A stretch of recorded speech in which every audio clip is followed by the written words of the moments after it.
सम्यक ज्ञान चंद्रिका कर्मकांड लेक्चर नंबर 217। ओम नमः सिद्धेभ्य ओम नमः सिद्धेभ्य ओम नमः सिद्धेभ्य ओम शुद्धात्मने नमो अरिहन्ताणं नमो सिद्धाणं नमो आयर्याणं नमो वज्रायाणं नमो लोये सव्वसाहूणं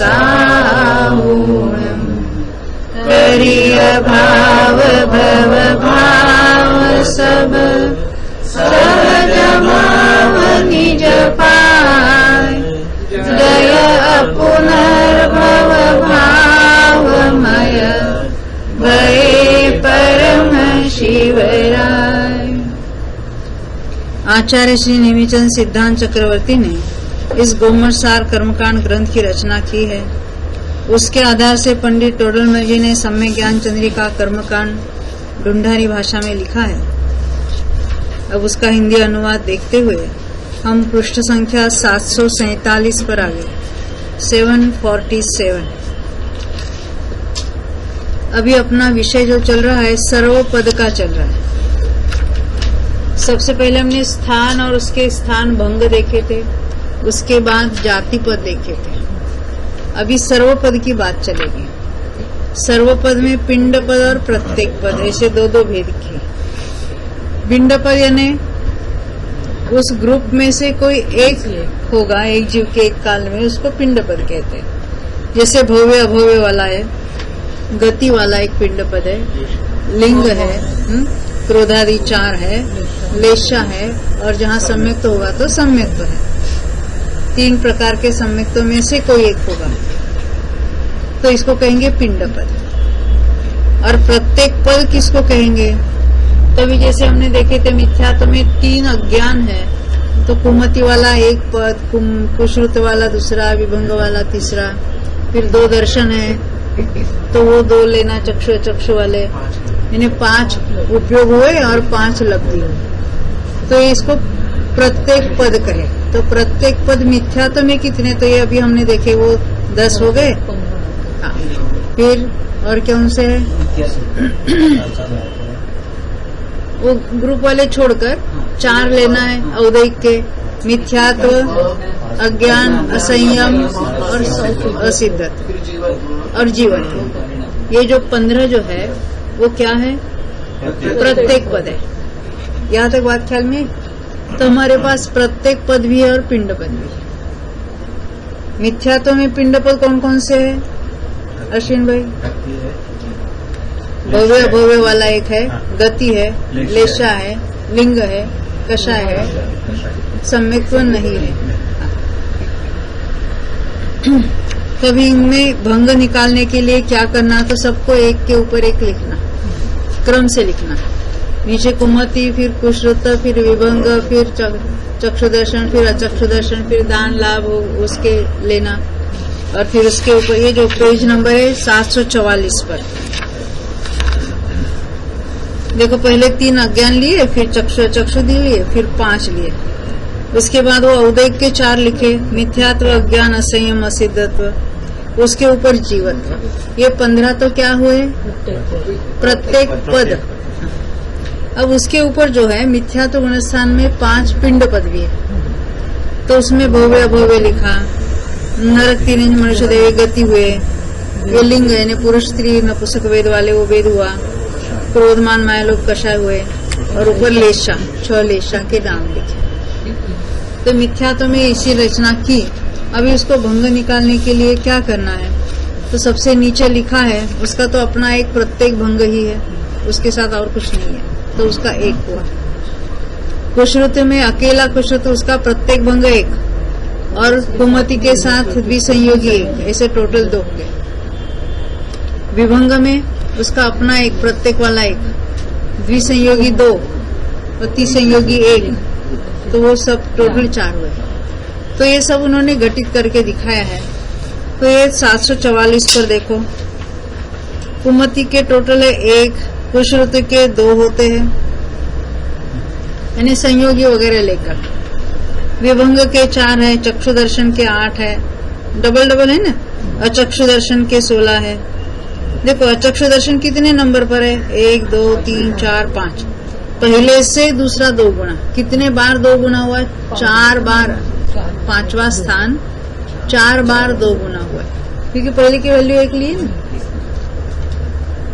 इसलिए जितने नंबर का स्थान है उतनी 2 संख्या लिखकर आपस में गुणा करना है, या उतनी बार 2 गुना करेंगे तो वहां के उस स्थान के भंग मिलेंगे।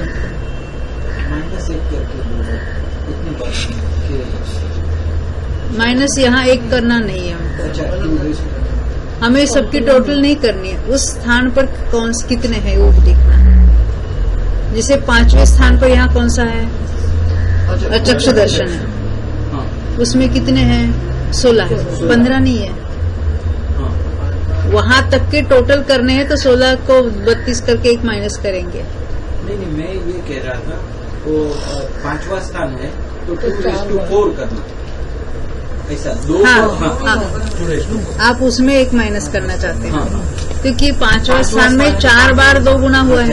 हाँ, क्योंकि पहले स्थान में हमने 1 पकड़ा है, तो दूसरे स्थान में 2 गुना हुआ, तीसरे स्थान में और 2 गुना हुआ, चौथे स्थान में और 2 गुना, 5वें स्थान में और 2 गुना, तो 4 बार 2 गुना हुआ।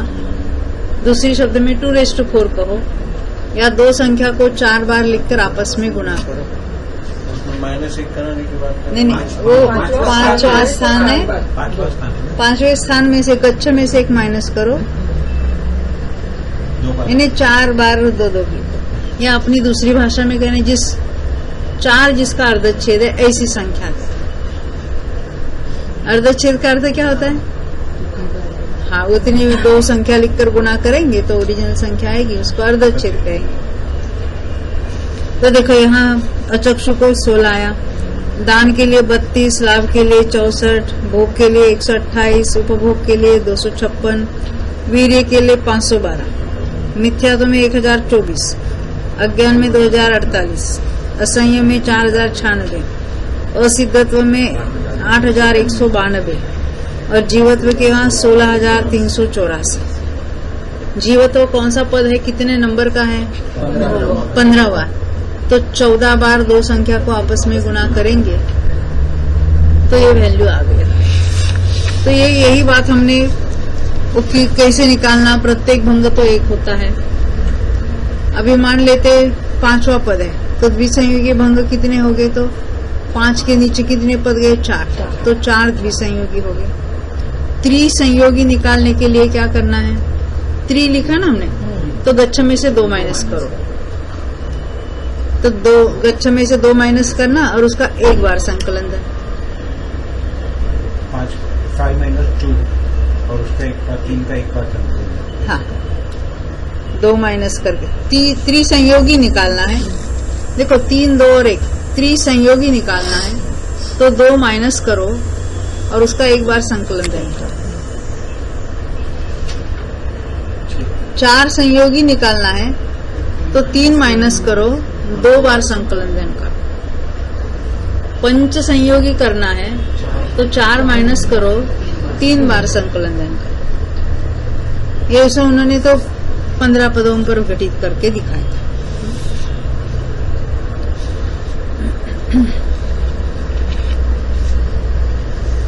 यही बात यहाँ पर भी बताई थी 747 पर। 5 कम गच्छ का 4 बार संकलन, यानी कौन से होने चाहिए? वो षट संयोगी होने चाहिए ना। 6 संयोगी है तो क्या किया हमने? 5 कम किए, गच्छ में से 5 कम किए और 4 बार संकलन किया। तो उसके लिए क्या क्या करना है? उसके उन्होंने 5 कम किए, 12 में से 5 कम किए, 10 आ गए, उसका 4 बार संकलन धन करना, यानी 10 के आगे की 4 संख्याएं लिखना। तो 10 के आगे 4 कौन सी? 11 12 13 14। यानी ऊपर 10, 11, 12, 13, 14 लिखे और नीचे 5, 4, 3, 2, 1 करो या 1, 2, 3, 4, 5 को परस्पर में गुणा करके उसका भाग देने पर 2002 होते हैं। यहाँ तक बात ख्याल में आई? हमारा गच्छ है 15 क्योंकि जीवत्व में हम घटित कर रहे हैं और वहाँ पंच संयोगी भंग कितने होते हैं उसकी बात, षट संयोगी भंग तो हमने 5 कम कर दिए। 5 कम करने से 10 संख्या आई। 10 का 4 बार संकलन धन का। पुनश्च 6 कम गच्छ का। 6 कम गच्छ यानी अभी 6 कम के लिए 7 संयोगी भंग, 7 संयोगी।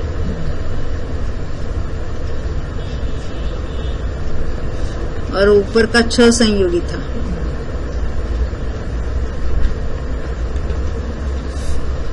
तो 6 कम गच्छ 15 में से 6 गए 9 रह गए। उसका 5 बार संकलन करने के लिए अभी 9, 10, 11, 12, 13, 14 इनको परस्पर गुणा करके उसको 6, 5, 4, 3, 2, 1 को परस्पर गुणा करके उसका भाग देने पर यानी अंश में ऊपर लिखना 9, 10, 11, 12, 13, 14 और नीचे छेद में लिखना 6, 5, 4, 3, 2, 1।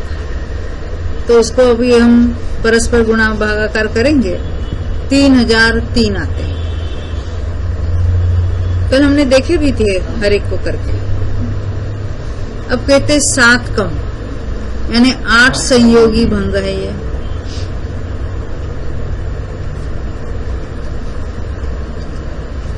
गच्छ का 7 कम कर दिए 15 में से तो 8 आ गए। 6 बार संकलन लाने के लिए 8, 9, 10, 11, 12, 13, 14 8 के आगे 6 संख्या लिखना है और नीचे 7, 6, 5, 4, 3, 2, 1 लिखेंगे। उसको 7, 6, 5, 4, 3, 2, 1 को परस्पर में गुणा करके उसका भाग देने पर 3432 होते हैं। ऐसा विधान जानना। एक विशेषता क्या देखी हमने, जो प्रत्येक भंग 1 होता है तो 15 संयोगी भी 1 होगा। जो द्विसंयोगी है वही 14 संयोगी की संख्या होगी। जो त्रिसंयोगी वही 13 वाला, 3 के साथ 13, 4 के साथ यहाँ 1-1 वहाँ कम करते जाओ 12, 5 के साथ वहाँ 11, यहाँ 6 के साथ वहाँ 10, यहाँ 7 के साथ वहाँ 9, 8 का तो अकेला था, 15 है ना तो 8 बीच में आ जाएगी। अब ये तो प्रत्येक पद पर कितने कितने भंग है वो बताए उन्होंने, अब उसके अकेले पर 15 तक का जोड़ नहीं लिया। ख्याल में थी ना क्या बात है।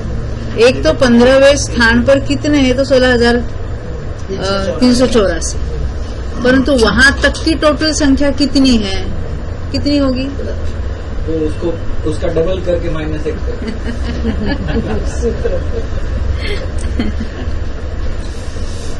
देखो अभी यहाँ देखें आगे भंगों को मिलाने के लिए, जोड़ देने के लिए संकलन सूत्र कहते हैं। इन सब का जोड़ देना है हमको तो वो कितना होगा उसकी बात यहाँ बताएंगे। इट्ठपदेरूणे दुगसंवग्गम् इहोदि इट्ठधनम् असरित्थानन्तधनम् दुगुणे गुणे सगीय संवधनम् इष्टपदे रूपोने द्विगसंवर्गे भवतीष्टधनम् असदृशानामन्तधनम् द्विगुणे एकोने स्वकीय सर्वधनम्। विवक्षित जितनेवा पद हो, अभी हमारा मान लेते 15वां की बात चल रही, उसमें से 1 कम करके जितने हो उतने अंक 2 अंक लिखकर परस्पर में गुणा करने पर विवक्षित पद में भंगों के प्रमाण रूप इष्ट धन होता है। अभी हमने 15वें स्थान पर निकालना है तो पहले स्थान में तो 1 था तो 2 गुना कितनी बार हुआ तो 14 बार हुआ। तो हमारा पद कौन सा है तो 15वां है, उसमें से 1 कम कर दो 14 हुए, 14 बार 2 लिखकर आपस में गुणा करना, उसको कहते हैं संवर्ग करना। उसका ऊपर लिखा है शब्द इष्ट पदे। हमारा इष्ट पद यानी जहां निकालना चाहते हैं, हमारा 15वां है। रूपोने, रूप यानी एक, उसमें से एक कम करके 15 में से एक कम किया 14 हुए। द्विक संवर्गे, इतनी बार 2 को लिखकर आपस में गुणा करना, उसका अर्थ होता है संवर्ग करना। भवती इष्ट धनम, हमें उस पद में कितने टोटल भंग है उसकी निकलते हैं, उसको इष्ट धन का जो हम निकालना चाहते हैं। ये तो हो गया। अभी सेकंड लाइन का, यहाँ पहले इसी का उन्होंने वही उदाहरण दिया है 15वें वाला। जैसे जीवत्व पद 15वां है, क्योंकि हमें इसलिए इसमें क्रम मालूम होना चाहिए। पहले कुमति को लिया, फिर कुश्रुत, फिर विभंग को। दर्शन में कौन सा लिया पहले? फिर पहले चक्षु, फिर अचक्षु, फिर वो 5 दान, लाभ, उपभोग, वीर्य। उसके बाद नहीं, मिथ्यात्व, अज्ञान, असंयम और फिर असिद्ध। हाँ, जीवत्व। तो ये 15वां है। उसमें से एक कम करने पर 14 हुए।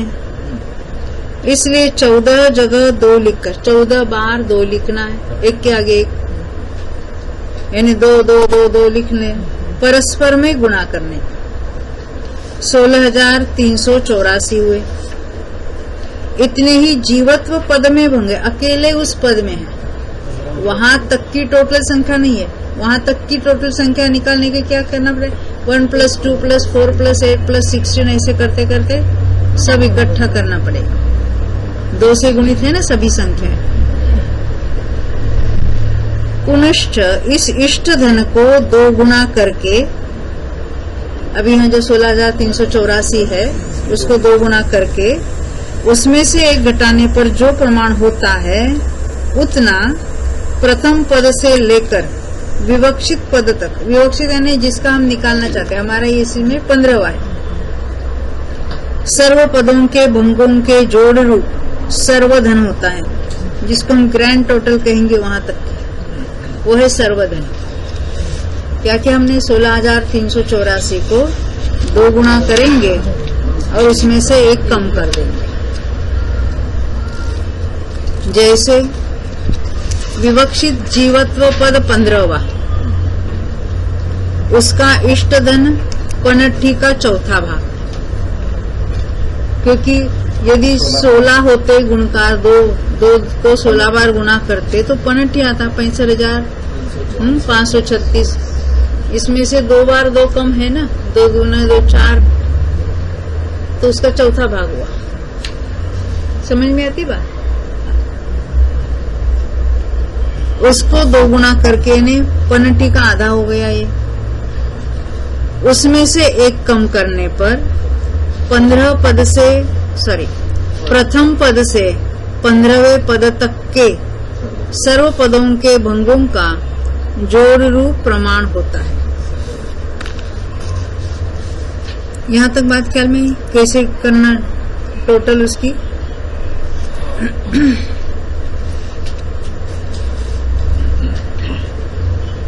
अभी हम आपको पूछते हैं, 9वां पद है हमारे पास।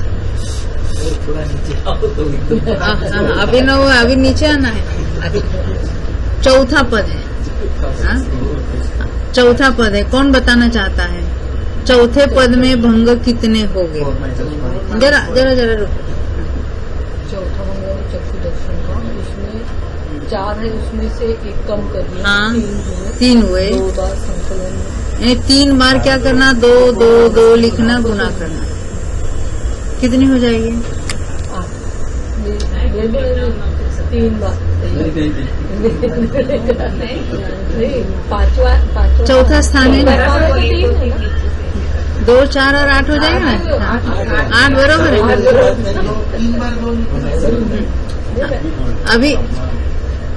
अभी वहां तक के सभी की संख्या टोटल करनी है। 1 + 2 + 4 + 8।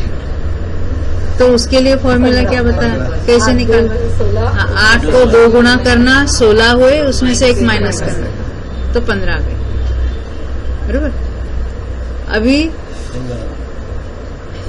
9वें स्थान में निकालो, 9वें स्थान में बोलो। एक कम करके 8 बार। बहुत अच्छा। क्या करना 8 बार? का स- 2 का संवर्ग यानी 2 का आपस में गुणा करो। हाँ, तो 8 बार 2 को आपस में गुणा करने पर कौन सी संख्या आती है, याद है कुछ?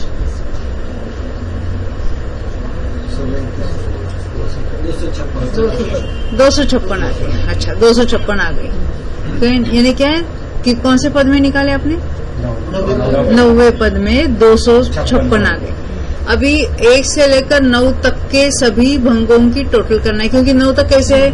1 है, 2 है, 4 है, फिर 8 है, 16 है, 32 है, 64 है, 128 है और 256 9वें पॉइंट पर सबकी टोटल करनी है। क्या करेंगे? तो डबल करेंगे तो कितना होगा? 512 -1 511। ख्याल में आई? प्रोसेस हमें ख्याल में आया कि नहीं?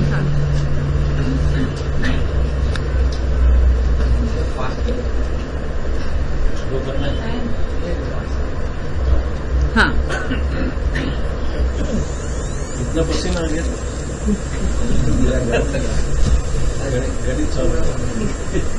गणित में नहीं पसीना आ गया। पूछो तो पसीना। अभी क्या करना है? अभी इसके आगे देखना।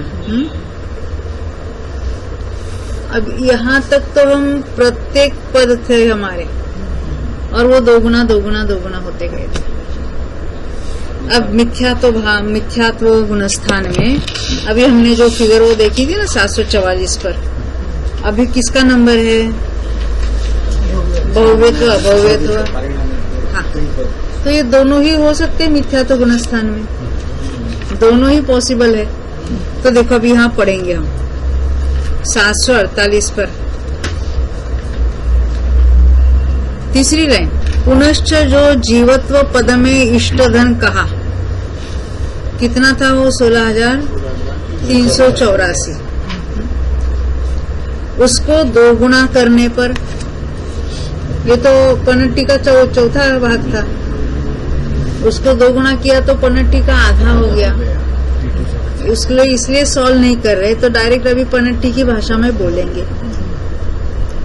तो कहते हैं कि आधे पनट्टी प्रमाण भव्य भाव के भंग है और इतने ही अभव्य भाव के भंग है, क्योंकि यहाँ दोनों ही पॉसिबिलिटी है। जहाँ सासाधन वगैरह ऊपर के गुणस्थानों में हम अकेला भव्य कहेंगे और उसको पिंड पद में ले लेंगे तो वो खाली डबल हो गए, पर यहाँ दोनों ही पॉसिबिलिटी है। तो भव्य में भी डबल और उसमें भी डबल, यानी 4 गुना करेंगे डायरेक्ट, पनट्टी हो गई ना। ख्याल में आई बात? तो वो फिगर देख लो वहां पर 744। नीचे से जीवत्व तक तो 16,384 लिए थे, उसको 2 गुना करके भव्य के और 2 गुना करके अभव्य के, यानी टोटल 4 गुना किया तो पनट्टी आ गई। तो 65 और आगे इज इक्वल टू वाली साइन है, उसको कहेंगे आदि वाली साइन, वो है पनट्टी का शॉर्ट फॉर्म या उसका सिंबल या उसकी संदृष्टि। 65,536 से शुरू होते ना, तो 65 एटसेट्रा ऐसा हम कहेंगे। आदि 65 आदि यानी 65 आदि, यानी वो पनट्टी के लिए सिंबल नक्की किया, इसको हम पढ़ते समय पनट्टी कहेंगे। तो ये जो पिंड पद है भव्य अभव्य का, वहां कितने हो गए अभी? पनट्टी प्रमाण भंग। अब आगे बढ़ते हैं। ये समझ में आई बात? क्योंकि वहां पिंड में 2 पॉसिबिलिटीज है, इसलिए इसको दोनों को लिया। अब कहते उनको 2 गुना करने पर 1 गति के भंग होते हैं। अकेले 1 गति को करने के लिए 2 गुना हो जाएंगे, तो 2 पनट्टी हो गई। 1 गति के लिए कितनी पनट्टी हुई? 2 पनट्टी हुई। देखो अब यहाँ क्या कहते, देखो 2 गुना करने पर 1 गति के भंग होते हैं, इसलिए नरक तिर्यंच मनुष्य देव गति के इतने इतने भंग जानना। 4 गति के भंग जोड़ने पर पनट्ठी से 8 गुना हुए। अब वो निकालना। नरक तिर्यंच मनुष्य देव लिखा है और पनट्ठी लिखकर आगे वर्टिकल लाइन कर देते हैं, मल्टीप्लाइड बाय 8। 8 क्यों? एक एक गति के 2 पनट्ठी, क्योंकि भव्य भव्य का पूरे पिंड पद का कितना आया था? पनट्ठी प्रमाण। अभी जो उसके ऊपर चले जाएंगे तो 2 गुना करना है। एक गति के लिए 2 गुना, यानी एक एक गति के लिए 2 पनट्ठी 2 पनट्ठी 2 पनट्ठी 2 पनट्ठी, इनको तो मिलाना है। 8 पनट्ठी होगा। यहाँ तक ख्याल में आई बात?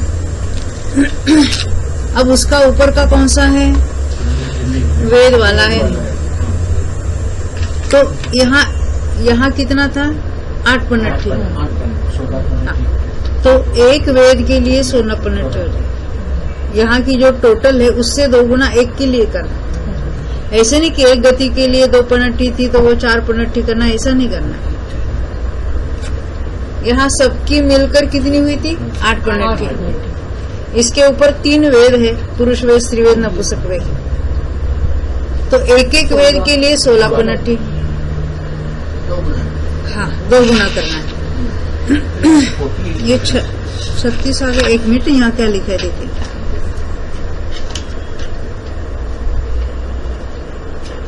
एक गति के पनट्ठी से 2 गुना भंग कहे, उनको 2 गुना करने पर एक लिंग के भेद होते हैं। हाँ, परंतु नरक गति में कम है ना। चारों गति पर नहीं लगाना। देखो ऐसा करना। ये कितने हैं? ये एक एक वेद में अलग लिखो, सॉरी एक एक गति में अलग लिखो। पनट्ठी 2, हम प लिखेंगे इसके बदले 2 प। ये 2 प हर एक के लिए, हर एक गति के लिए 2 प। ये बात ख्याल में आई? नहीं आई। पनट्ठी को मैं 2 गुना किया, 2 पनट्ठी यानी 65 × 2। किसके लिए? एक एक गति के लिए। यह है नरक गति, यह है तिर्यंच गति, यह है मनुष्य गति और यह है देव गति। अब क्या होगा? अपने अपने गति में जो वेद की बात है वो डबल हो जाएगी। यहाँ टोटल कितनी थी? 8 थी। 8 पनट्ठी थी। अब उसके जितने वेद हो गए तो 16-16 पनट्ठी हो जाएगी। ऐसे लेना कि 2 को 2 गुना करना है वहाँ पर। हाँ, 2 को अपने अपने वेद में 2 गुना करना। इसके 4 पनट्ठी हो गए क्योंकि एक नपुंसक वेद ही है। इसके 3 है तो 4, 2 गुना करके 4 गुना 3 12 हो जाएगी। 4 हाँ, इसमें भी 12 पनट्ठी और इसमें 2 ही है वेद, 8 पनट्ठी हो जाएगी। तो कितने हो गए? 36 पनट्ठी। 36 पनट्ठी हो गए। फिर से दोबारा कैसे किया हमने? गति तक आए, समझ में आई बात? कितने हुए थे सबके मिलकर? 8 पनट्ठी। 8 पनट्ठी कैसे निकाले? हर एक के लिए हमने 2-2 पनट्ठी लिखे। 2 प लिखेंगे हम। 4 मिलकर 8। अभी हर एक में अगर 3-3 होते तो डायरेक्ट हम 8 को 2 गुना करके उसको 3 गुना करते, सोती ऐसा करते। वैसा नहीं है। नरक में एक ही वेद है तो डायरेक्ट उसको डबल करो। तो नरक के लिए 4 पनट्ठी हो जाएगी। नपुंसक वेद, हाँ, ये यहाँ लिखे थे ना, नरक तिर्यंच मनुष्य देव। हाँ, प्रेरणा बिन ख्याल में आती बात? 2 से 4 हुआ ना। हाँ, नरक के लिए 2 से 4 हुआ, वो यहाँ नपुंसक वेद है। 2 गुना 2। अभी तिर्यंच के लिए एक एक वेद के लिए 4 प हो गए, 4 पनट्ठी हो जाएगी। यानी इसमें तीनों वेद है, 12 पनट्ठी हो जाएगी। तिर्यंच में 12 पनट्ठी। 12 पनट्ठी कैसे लिखी? देखो, गति के लिए 2 पनट्ठी है और 2 पनट्ठी से 2 गुना 4 पनट्ठी एक वेद के लिए। पुरुष वेद के लिए 4 पनट्टी, स्त्री वेद के लिए 4 पनट्टी, नपुंसक वेद के लिए 4। तो तिर्यंच गति के 3 वेद के लिए 12 पनट्टी। मनुष्य में भी ऐसा ही है, मनुष्य के लिए वो भी 12 पनट्टी। देव में 2 ही वेद है, तो वहाँ पहले वेदों ने 4 किया और 4 को 2 वेदों में 8 पनट्टी। अब ये 12, 12, 24, 4, 28 और 8, 36 पनट्टी टोटल हो गई। 36 पनट्टी।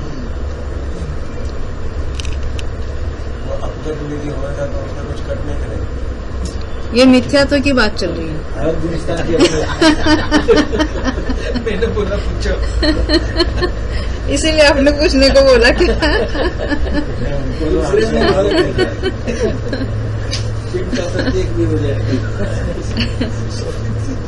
जिस गुणस्थान में जाएंगे वो कहीं कहीं पिंड वाले प्रत्येक पद हो जाएंगे, कुछ कुछ बीच में गुम हो जाएंगे।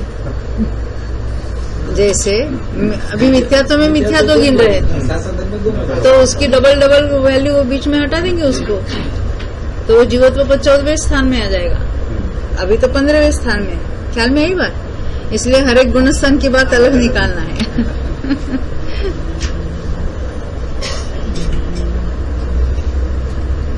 अब हम देखो यहाँ आए थे हम 748 पृष्ठ पर।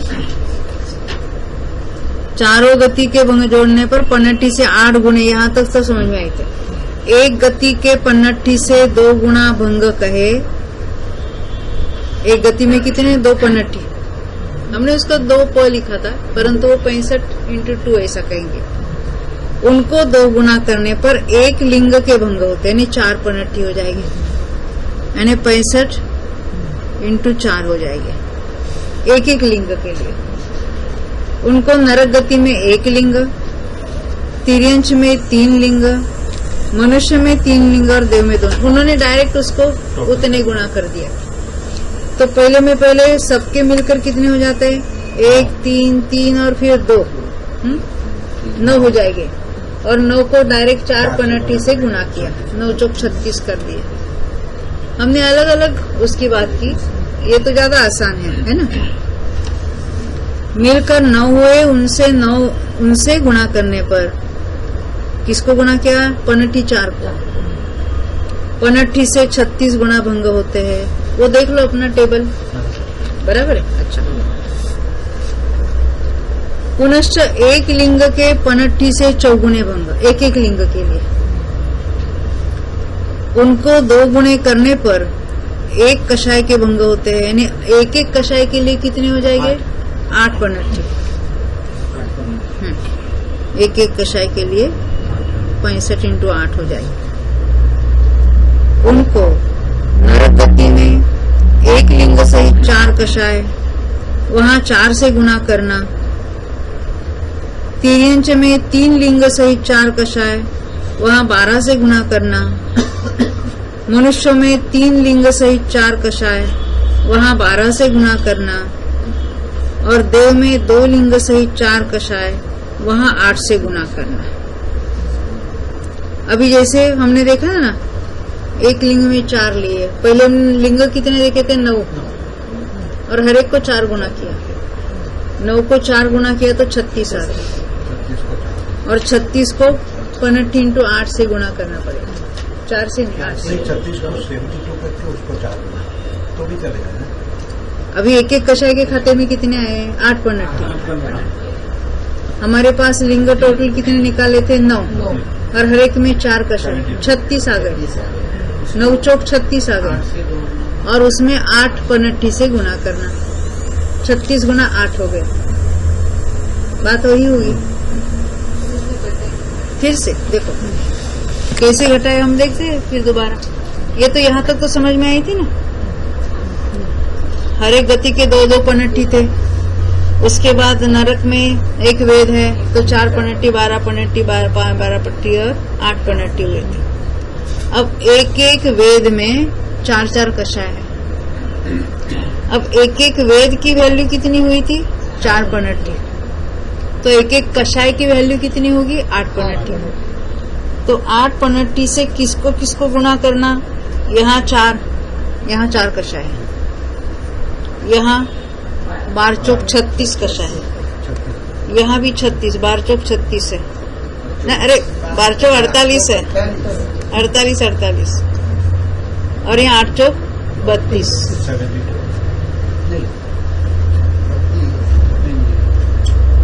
क्या हुआ? 36 हो जाएगा। 36। उन्होंने कैसे किया है? लिंग को गुणा किया है। यहाँ 32, फिर से 96 और 64 है। देखो, हम डायरेक्ट गुणा करते थे, हमको बाद में 8 से हम गुणा करेंगे। पहले यहाँ एक वेद है, वेद यहाँ एक ही है, यहाँ 3 वेद है, यहाँ 3 वेद है, यहाँ 2 वेद है। एक वेद में 4 कषाय, टोटल 4। 3 वेद में 4 कषाय 12 हुए, इसमें भी 12 हुए और इसमें 8 हुए। ये कषाय इतने टोटल हुए और एक कषाय की वैल्यू 8 पॉइंट थी। सबको 8 से गुना। तो ये 12 और 12 24, 12 त्रिक 36 गुना 8, वैसे हमने निकाला था। हमने क्या बोला था?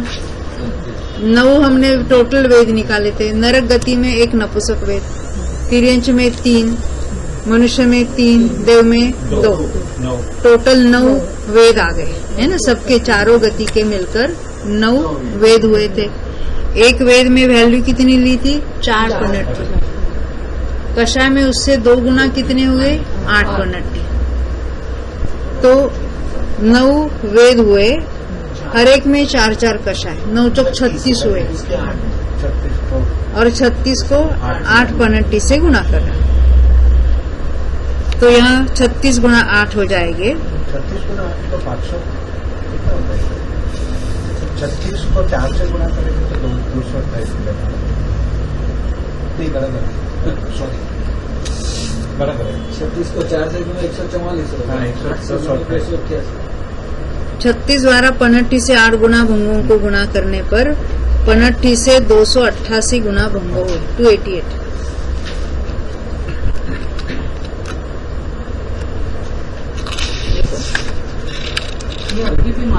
देखो फिर से दोबारा, ये पेज नंबर 744 निकालना। जो आपने निकाला है उसको 8 से गुना करा ना, तो पार्टी को ही निकाला ना। वही तो। में 1 गुना 4, 3 गुना 4, 3 गुना 4, 2 गुना 4 हुआ, बराबर।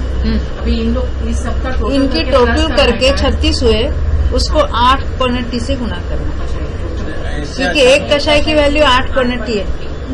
ये देखो 8 चौक 32 करो, 8 बारे 96 सबकी हर एक को अलग अलग अगर गुणा कर, यानी उसकी टोटल करनी है। ये लिखा है तो जोड़ो ना।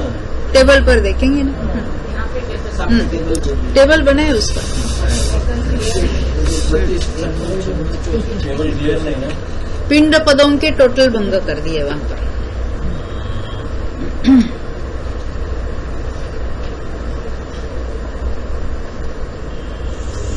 देखो, ये हमने 744 में जो देखा था ना, नीचे से ऊपर तक जो लिखे थे, अब ये ऊपर का टेबल मत देखो, 749 पेज पर नीचे का टेबल देखो।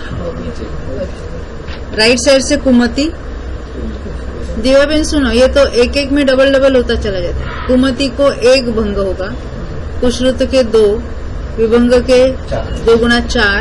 देखो राइट से लेफ्ट तक चलो, चक्षु दर्शन के 8, अचक्षु दर्शन के 16।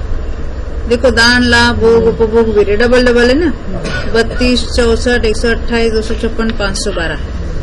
फिर मिथ्यात्व के वाले 4 वाले, मिथ्यात्व, अज्ञान, असंयम, असिद्धत्व, तो 1024, 2048, 4096, 8192 और जीवत्व के 16384। वो कैसे निकालना, वो भी हमने प्रत्येक भंग द्विसंयोगी आदि की बात देखी थी। इन सब की टोटल करनी है। ये प्रत्येक पद हुए, ऊपर है वो सारे पिंड पद है, तो ये यहाँ तक की टोटल कितनी हुई है? तो जो 16,384 है उसको 2 गुना किया, पनट्टी का आधा हुआ, उसमें से 1 माइनस करो। ये सभी टोटल हुई। अकेले जीवत्व की वैल्यू कितनी थी? पनट्टी का 4था भाग। यहाँ तक तो ख्याल में आई ना। अब कहते हैं इसके ऊपर ये पनट्टी का चौथा भाग है, जीवत्व है पनट्टी का चौथा भाग। देखो 744 को जरा रिफर करो।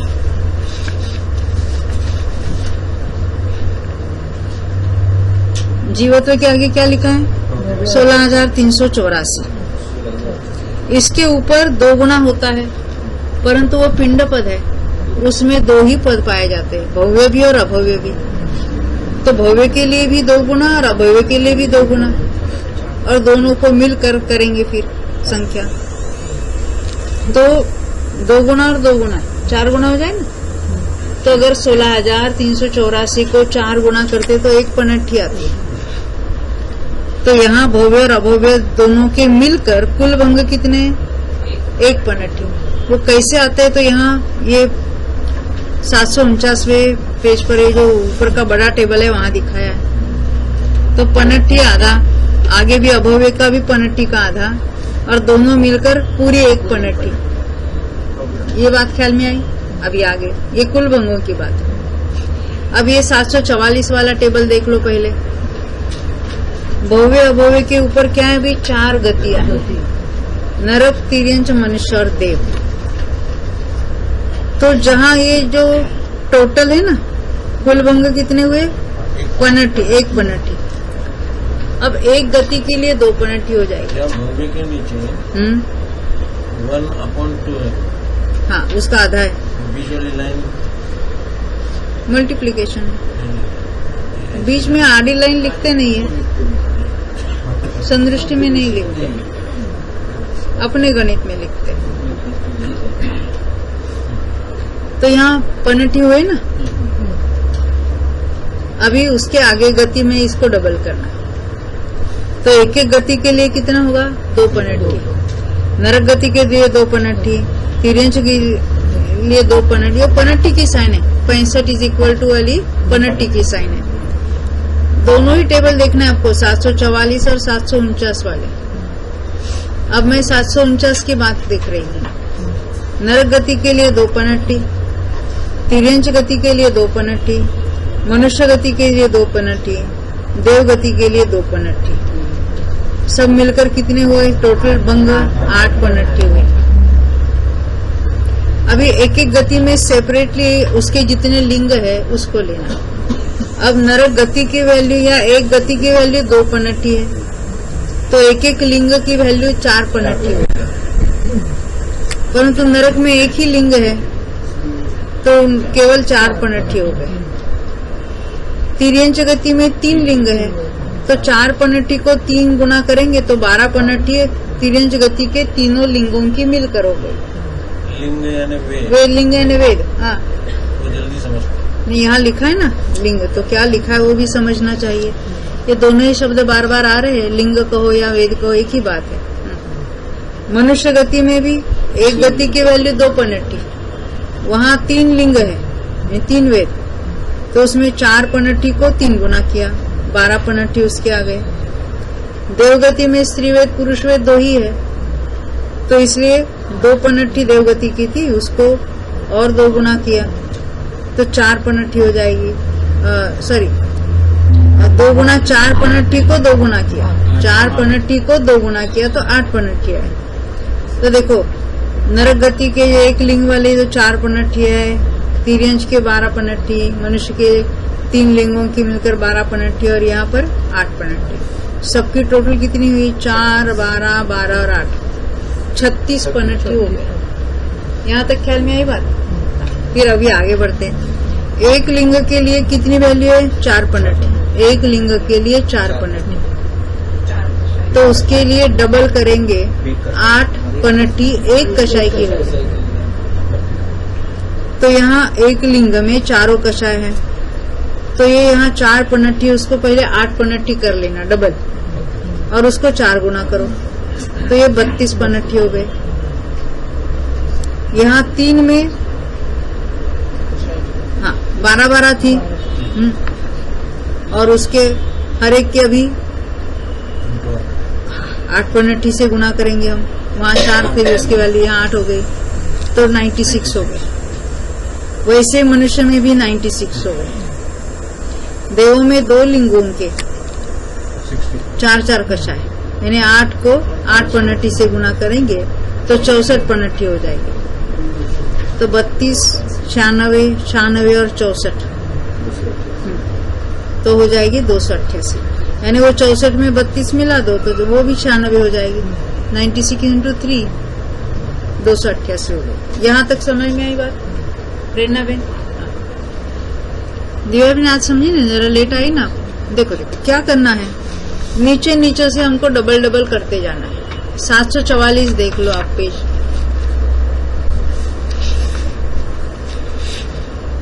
देखो लेफ्ट साइड में उसमें नाम है, राइट साइड में उसके भंग है। तो क्या विशेषता दिखाई दे रही है? 2 गुना 2 गुना 2 गुना हो रहा है। तो वहां जीवत्व तक चले जाओ ऊपर, उसका नंबर 15वां है। वहां तक क्या किया हमने? केवल 2 गुना 2 गुना किया। वहां सवाल ही नहीं था, क्योंकि सिंगल सिंगल थे। प्रत्येक पद का अर्थ क्या? सिंगल पद थे। पिंड पद यानी ग्रुप वाले हैं। अभी जहां जितने ग्रुप्स होंगे उसको और वहां एक ख्याल में रखना, उसको डबल डबल करते जाना। तो जीवत्व में था 16,384, उसके डबल क्या हो जाएगा? पनट्ठी का आधा। तो भव्य में भी उतना, अभव्य में भी इतना, दोनों मिलकर पनट्ठी हुई। अब उसके ऊपर उसको भी डबल करना है। तो यहाँ पनट्ठी हुई तो एक एक गति में 2-2 पनट्ठी हो जाएगी। ऐसे 4 गति के 8 पनट्ठी हुई। तो एक एक गति के लिए 2 पनट्ठी। गति के ऊपर का कॉलम कितना है? कौन सा है? वेद का है। तो एक एक गति में 2 पनट्ठी है, तो एक एक वेद में 4 पनट्ठी हो जाएगी। तो जहाँ जितने वेद है उसकी संख्या से नरक में एक ही है तो 4 पनट्ठी। तिर्यंच मनुष्य में 3-3 है, 4 12 पनट्ठी। देव में 2 ही है, 8 पनट्ठी। फिर उसकी टोटल हम कुल भंग लिख सकते हैं वहां पर 36 हो गए। अब एक एक लिंग के लिए कितनी? 4 पनट्ठी थी। अब लिंग के ऊपर का कौन सा है? कषाय वाला ग्रुप। तो कषाय में 4 पनट्ठी से 2 गुना ने 8 पनट्ठी एक कषाय के लिए। अब जहां जितने जिस गति के जितने लिंग है उस हर एक में 4-4 कषाय लगाना। नरक में एक ही लिंग है तो उसके अपने 4 कषाय। तो उसको एक कषाय की वैल्यू कितनी थी? 8 पनट्ठी। तो 4 कषायों की कितनी होगी? 32। अब तिर्यंच में क्या था? 3 लिंग और 4 यानी 12 गुना करना पड़ेगा। तो 8 को 12 गुना 12 96 96 हो जाएगी। मनुष्य में वही संख्या आती है 96। और देव में 8 पनट्ठी को 8 गुना किया, क्योंकि 2 लिंग है उसमें हर एक के अपने अपने 4 कषाय। तो सबकी टोटल कितनी मिली? 228। ख्याल में यहाँ तक बात। अब ये अपना 744 पृष्ठ देख लो। इसके ऊपर 6 लेशा है। अभी एक कषाय की वैल्यू कितनी थी? 8 पनट्ठी। एक लेशा की वैल्यू होगी 16 पनट्ठी, एक लेशा की। ख्याल में? अब यहाँ देखना, तो नरक में अभी टोटल नरक गति ली, वहां तो 3 अशुभ लेशा होती है। तो वहां अभी 4 कषायों के लिए जो 32 लिया था हमने, एक कषाय की वैल्यू 8 पनट्ठी थी, एक लेशा की वैल्यू कितनी हो जाएगी? 16। और वहां सबके मिलकर वहां तो हमने ये 32 लिया था यहाँ पर ऑलरेडी, और 32 में 3 करना। फिर से एक लिंग नरक गति में एक लिंग है, कषाय 4 है और लेशा 3 है, तो 12 हो जाते डायरेक्ट। तो 12 से गुणा करेंगे 16 पनट्ठी, क्योंकि एक एक लेशा की वैल्यू कैसे निकाले? क्रोध मान माया लोभ में प्रत्येक में 8 पनट्ठी वैल्यू थी। अब एक एक लेशा में 16 पनट्ठी वैल्यू हो गई। अब नरक में लेशा कितनी है? 3। एक एक कषाय में 3-3 लगा लो, और एक एक कषाय, हाँ 12 हो जाएगी। 16 गुणे 12, क्योंकि लिंग कषाय और लेशा इनको गुणा करके वहां ले लेना टोटल। एक एक वेद में 4-4 कषाय, 4-4, एक एक कषाय में इतने इतने लेशा। हाँ, आपस में यहाँ तो 3 ही है, मनुष्य 3 में तो 6-6 लेने पड़ेंगे और 3-3 लिंग लेना पड़ेगा, 4-4 कषाय लेने पड़ेगा।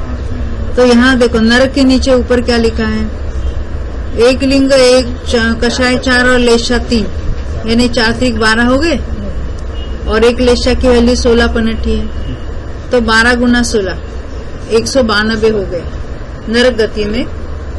हाँ, लेशा के संबंध में तिर्यंच में क्या हो जाएंगे, 3 लिंग है, 4 कषाय है और लेशा 6 है, तो 4 3 12 72, 16 पनठी को 72 से गुणा करेंगे तो 1152 पनठी आ जाएगी। ये बात ख्याल में आ रही है? उसके डिटेल में क्या किया है उन्होंने, ये बात समझनी योग्य है। पहले हमने क्या किया, वहाँ कितने लिंग होते हैं देखा, एक एक लिंग में 4-4 कषाय और एक एक कषाय में जितनी जो लेशा होती है वो देखा, इसलिए वो मल्टीप्लाई होती चली जाती है ऊपर। वैसे यहाँ मनुष्य के नीचे क्या लिखा है, लिंग 3 कषाय 4 लेशा 6, 4 3 12 72 और एक लेशा की वैल्यू 16 पनठी आई है। हाँ, तो 1152 यहाँ पर भी हो जाएगी। देव में 2 ही लिंग है, कषाय 4 और 6 लेशा। 6 लेशा देवों में इसलिए ली है, बहुनत्रिक के अपर्याप्त अवस्था में 3 अशुभ लेशा होती है, इसलिए उसको 6 लेने पड़े। तो वहाँ 48 गुना 65 सॉरी पनठी 16 पनठी, 48 गुना 16 पनठी 768 पनठी हो गए। अब इन सबकी टोटल की 192, 1152, 1152, 768, टोटल हो गई 3264 पनठी। देखो अभी तक हमने क्या किया, नीचे के टेबल में केवल प्रत्येक पद लिखे थे, उसकी सबकी टोटल पनठी के आधे में से 1 कम करो इतनी थी, है ना। उसके ऊपर कुल भंग कितने है, पनठी है, उसके ऊपर 8 पनठी है, कुल भंग डायरेक्ट राइट साइड में ले, उसके ऊपर 36 पनठी है, उसके 288 पनठी, उसके ऊपर 3264 पनठी, ये सब टोटल हो गई। इन केवल मात्र पिंड पदों के कुल भंग कितने होते हैं, तो ये जो राइट साइड में कुल भंग लिखे ना, ऊपर से नीचे तक देखो, 8 12 18 8 26 या और नीचे 1 पनठी नीचे है, तो 3597 टोटल होते हैं पिंड पदों के भंग इतने हुए। और उसमें प्रत्येक पदों के मिलाएंगे तो आधी पनठी में 1 कम, इतने उसमें मिलाने पड़ेंगे। और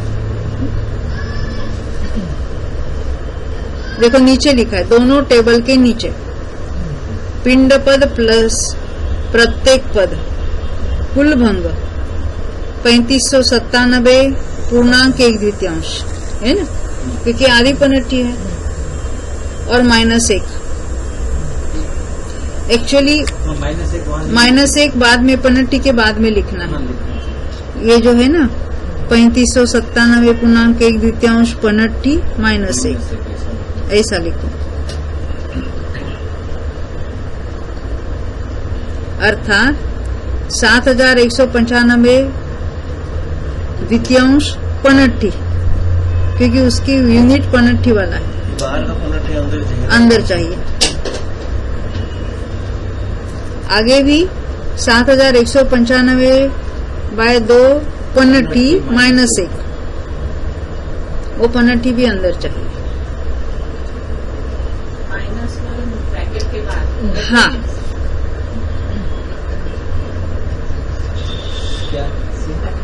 यानी 65,000, देखो ऐसा करना है,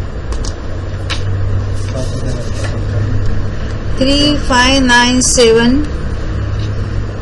अपॉन 1/2 पनठी -1, इसको ब्रैकेट करो नहीं करो तो भी चले। बाहर की पनठी अंदर लाओ, अंदर लाओ, हाँ। आगे भी जो लिखा है ना 7195 अपॉन 2 पन्नटी -1 ऐसा होना चाहिए।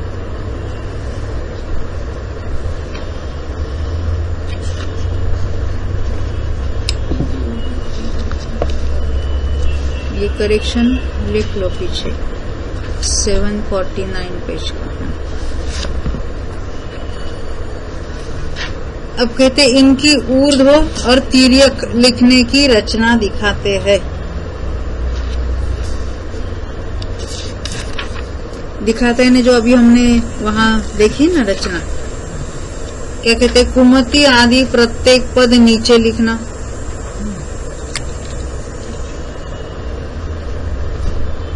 ये तो हम वह 744 पर हमने देखी थी। उनके ऊपर भव्य अभव्य बराबर है एक पंक्ति में लिखना, वहां भी थे हम। उनके ऊपर 4 गति बराबर लिखना। जो जो पिंड है उसके सभी जितने वहां पॉसिबल है वो सब वहां लिख देना। उनके ऊपर यथासंभव लिंग बराबर लिखना। उनके ऊपर 4-4 कषाय बराबर लिखना। उनके ऊपर यथासंभव लेशा बराबर लिखना।